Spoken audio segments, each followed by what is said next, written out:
ከእገታው በኋላ እንግዲህ ብሩክና ዝና ለመጀመሪያ ጊዜ ፊት ለፊት ተገጣጠሙ። እንግዲህ በዚህ በተገናኙ ጊዜ እንደለመደው እንደ መድብል እንግዲህ ሰወር ይላል ብሎ ያሰበው እንደሆነ እኔ ስለ ክሱ ጉዳይ ከምን እንደደረሰ ልጠይቅህ ነው ፊት ለፊት የመጣሁት አለው ማለት ነው።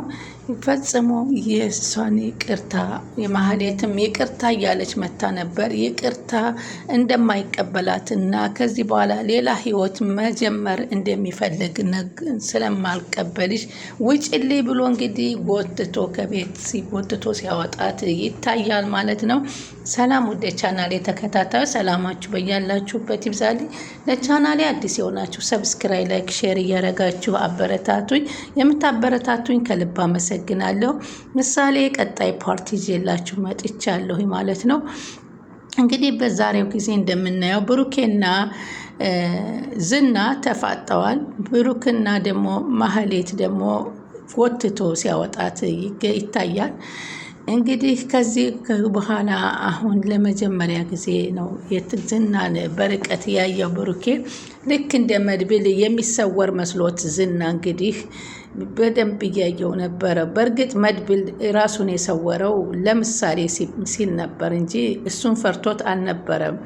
ምሳሌ እንዴት በዚህ እድሜዋ የኛን ችግር መመልከት የለባትም በሚል በአስተዋዩ መድብል ያደረገውን ድርጊት እሱ እንደ ጀብዱነት አድርጎት ነበር ያየው።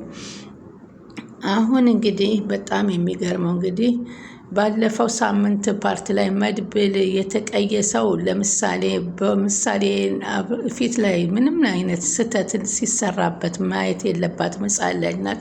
አእምሮዋ ላይ ሊቀረጽባት ይችላል። እድሜዋም አልደረሰም።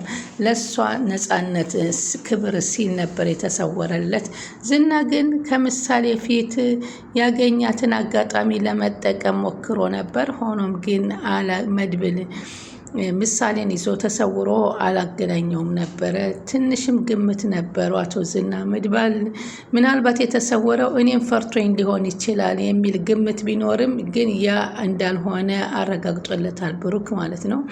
ብሩክ እንግዲህ እንዳለው እኔ ብዙ ጊዜ አንተ ከኔ ኋላ የሆንክ የኔን ህይወት ለማበላሸት ከማህሌት ጋር እንደምትጓዝ አውቃለሁኝ። አንተ ማላቅ እንዳይመስልህ። ዛሬ ደግሞ ማህሌትን ይቅርታ ጠይቂ ብለህ የላካት አንተ እንደሆንክ ደርሼበታለሁ አለው ማለት ነው።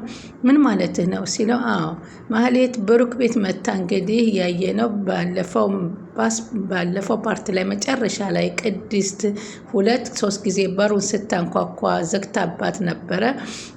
በአሁኑ ሰዓት ግን ብሩክ ጋር ከተገናኘች ጥሩ ነገር እንደማይፈጠር በመረዳቷ ነበረ ልታስገባት ያስፈለገችው የነበረው። ቅድስት አሁን በብሩክ ላይ መደራደር እንደማትፈልግ ነው ሙከራ ያደረገችው። ምክንያቱም ቅድስት ከብሩኬ ጋር አሁን በጣም ፍቅራቸው ይፋ ሆነው በቅርብ ለመጋባት እቅድ እየያዙ ነበረ። ምሳሌም ልጆች ውለዱልኝ፣ ወንድም እህት እፈልጋለሁ እያለች ነበር እና ይህንን ነገር እየተመካከሩ ባለበት ትልቁ ተስፋዋ ትዳሯን መያዙ ነበረ።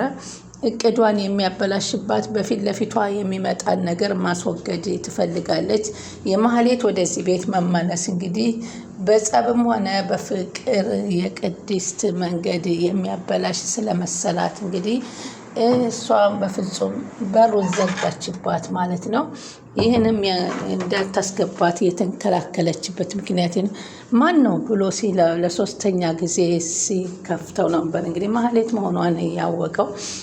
ትግባ ብሎ ይቅርታዋንና ሁኔታዋን ሊረዳ ነበረ በሰዓቱ ያስገባት።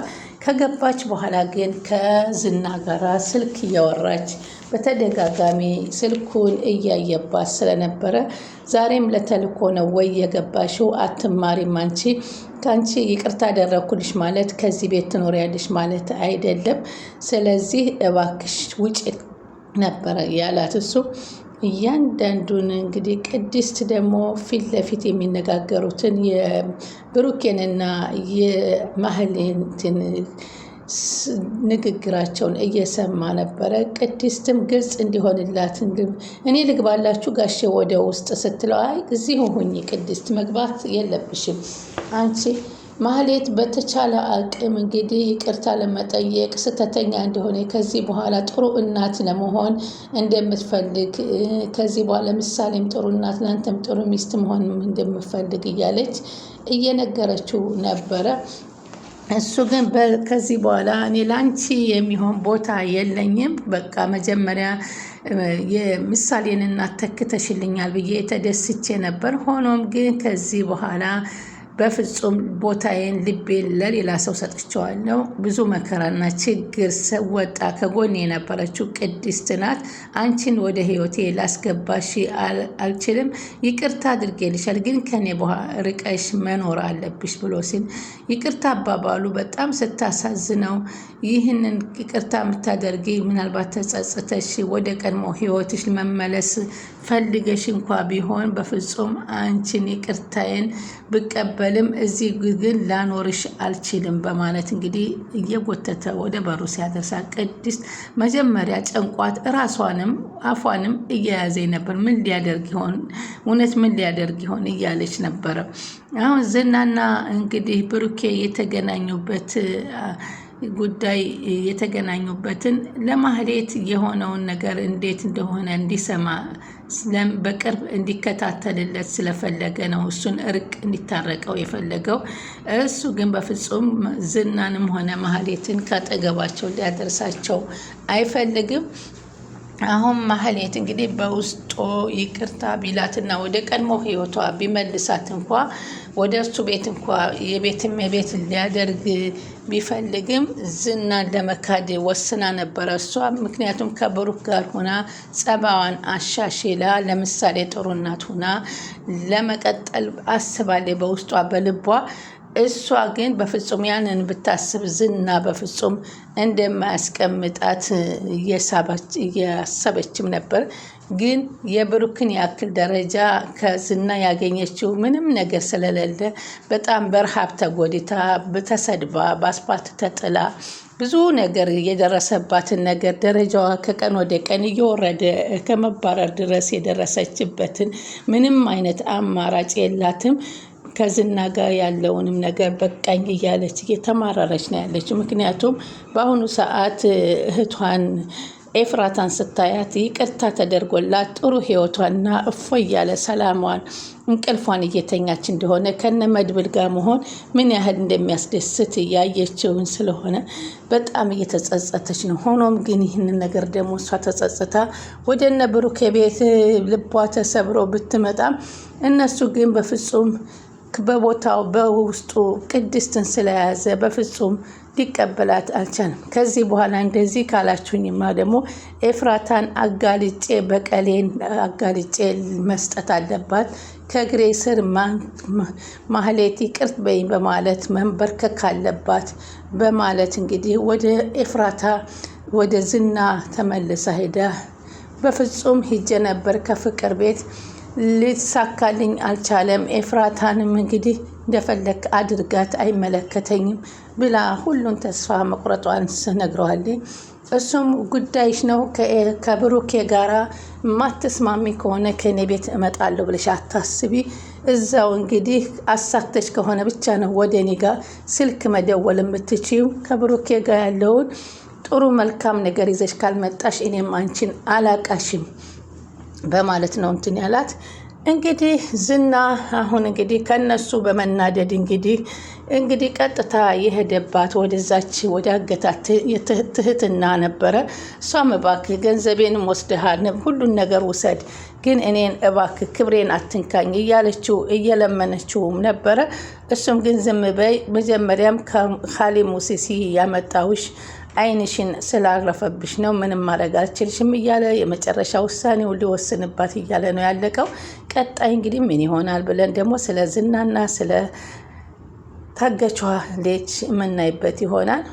ከዚህ በኋላ እንግዲህ ዝና እንግዲህ ተነጋግራ ኤፍራታን እንዴት እንደሚይዟትና እንዴት እንዲያሳልፋ እንደምትሰጣት እንግዲህ ከኤፍራታና ዝና ተነጋግረዋል። ነገር ግን እሷ ወደ መድብል ሆናለች ማለት ነው። ወደ መድብል ስለሄደች በጣም ተናዳለች። እኔ አድርጊ ያልኩሽን ነገር የምታደርጊልኝ አድርጊ ነው የምልሽ ብሏታል። አሁን የዝናን ትዕዛዝ ተቀብላ እንግዲህ ማህሌት ኤፍራታን አጋልጣ ልትሰጥ ቃል ተገባብታለች ማለት ነው። ሞገስና በሉላ በኩል በጠበቃ በኩል የተደረገ ጫናዎች ከቀን ወደ ቀን እየጨመሩ መጥተዋል። ሉላም እንግዲህ ጸባዋ ሙሉ ለሙሉ ደረጃዋ እየተቀየረበት ነው። የጸባይ መለየቱም ግራ ስለተጋባው ለዳጣ አማክሯታል። ለዳጣ ሲነግራት ዳጣ ደግሞ የነበረውና ያየችው የሉላን ጉዳይ መናገር ስላልፈለገች ከብሩክ ጋርና ከመድብል ጋር ተነጋግረን መፍትሄ ብንፈልግለት ይሻላል ሲል ተናግሯል። መድብልም እንግዲህ ዳጣና መጎስ እንግዲህ ላገኝሽ እፈልጋለሁ ብሎ ደውሎላት ነበር ለዳጣ። ዳጣ ግን እኔ ምን ሊጠይቀኝ ነው እውነት እኔ የታየውን ነገር አንናገርም እያለች ነበረ። እሱም ከዛ በፊት እንግዲህ ጠዋት እንግዲህ እንደነጋ ማታ ልትነግሪኝ ያልፈለግሽው ነገር ምንድን ነው? በወቅቱ ላስጨንቅ ስላልፈለግኩ ነው፣ ንገሪኝ። ምንድን ነው? ሉላ ሰሞኑን እኔ ጋር እየራቅሽ ነው፣ ተቀይረሻል። ሌላው ቀርቶ ከመድብል ከዝና እንትና ከጠበቃው ዝና ይሻለኛል ብለሻል፣ ምንድን ነው እያላት ነበር። ዳጣም ፊት ለፊት ስለነበረው ምንድን ነው የተደረገው ነገር በማለት ዳጣም ተደናገጠችን።